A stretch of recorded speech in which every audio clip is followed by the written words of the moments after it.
Good morning, everyone. This is Father Nate, missionary priest in Italy, and thanks for joining us today, January 9th, on No Greater Delight, our podcast on Marian feasts and Marian meditations. Well, today we have three celebrations that we call to mind. First, we have Our Lady Beyond the Tiber, which takes place in Rome. It's a church built in 224 by Saint Calixtus I. Not much more we can say about that, nor can we say a lot about our second feast, which is Our Lady of Clemency, or Our Lady of Mercy. We're told that it's celebrated in Innsbruck, Austria, in 1797, perhaps the dedication of the church. It also refers to an ancient icon in Rome and a shrine in Philadelphia. However, probably the most prominent feast today is Madonna della Lettera in Messina, Sicily, in Italy. So if you think about that, Madonna della Lettera, that's, you probably got it, Madonna of the letter. Okay, well, what does that mean? Okay, well, the people of Messina credited Our Lady's interventions with saving the city during the major earthquakes that shook most of Sicily in 1693. On January 9th of 1693, when the first tremors began, Our Lady appeared to a sick girl by the name of Paola Alfonsina. She was the daughter of a lawyer, Antonio Pesce. As one Jesuit historian recalls, he says, "Suddenly she saw the window of her little room open unexpectedly, and through it came a marvelous woman dressed in white with a blue mantle, who smiled at her and said, 'Fear not.' The Madonna remained during the night, and when she was asked to protect the city, replied that the people should remain joyful and wait in the cathedral before the altar of the Madonna della Lettera." So again, we know that there was all these, disasters, all these sort of terrible things, followed by a tsunami along the entire coast. The January 11th earthquake left 54,000 dead. Now, Messina suffered some damage and flooding, but it really didn't get the brunt of the disaster, right? Afterwards, Our Lady appeared to Paola again with words of comfort, and over the next day she appeared to others as well. Now, why is she called Madonna della Lettera, like Our Lady of the Letter? Well, there's a tradition that holds that the Blessed Mother honored the people of Messina by writing a letter to them. They say that the letter is dated from Jerusalem, and it says, in the year of her son, 42. Right?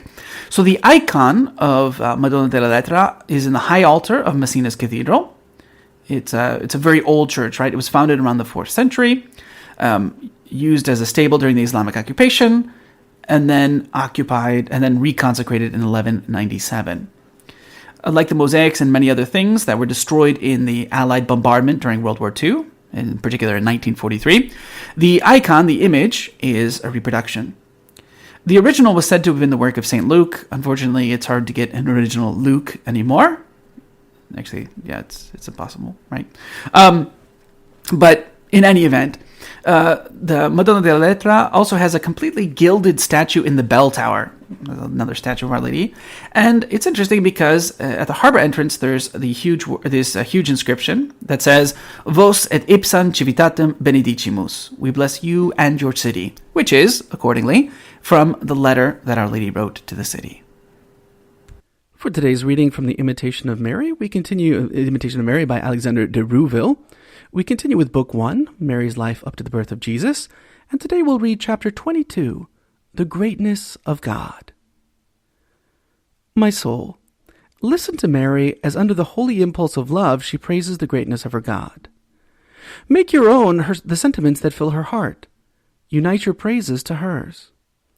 Together with her, glorify the Lord God Almighty, who when he pleases works the greatest wonders and whose infinite holy name deserves praise from all the world. He is the God who shows might with his arm in order to pull down the powerful and raise up the humble, and who despoils the rich in order to heap blessings on the poor. So that's Luke 1, verses 47-53. Indeed, to whom are glory and praise really due, if not to you, my God? The greatness of men is limited, brittle, and artificial. It depends on our own estimates of things and is often false and purely imaginary. Your glory, however, my God, is unlimited. You possess it by your very being, and every other greatness must bow down to yours. The greatness of kings ends with their death. The news of their fall is followed straightway by everlasting oblivion.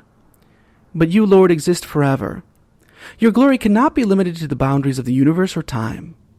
For what can your creatures glorify themselves?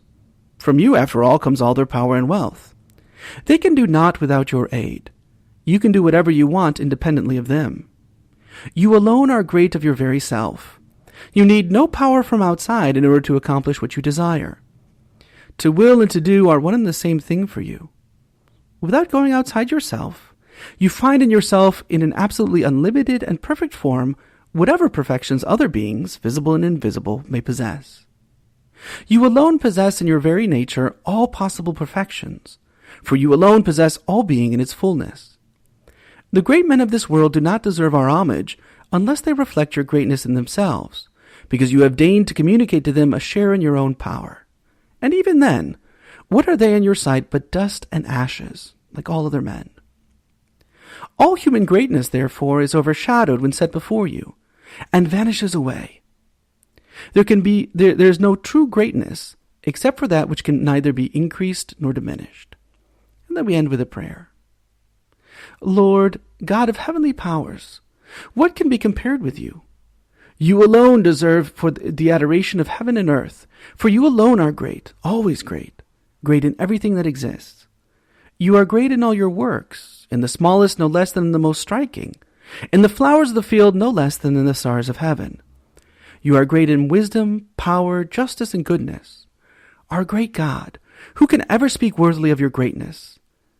I admit my own inability to praise you, even as I proclaim your glory.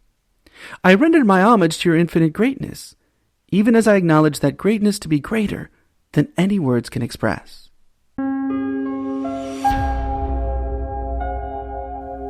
Thank you for listening, and we hope you enjoyed our Marian podcast. As St. John Paul II teaches us, from Mary we learn to love Christ, her Son, the Son of God. Through her intercession, may we grow ever closer to Him. We encourage you to share this with a loved one or friend and help spread our devotion to Mary. Thank you, and God bless.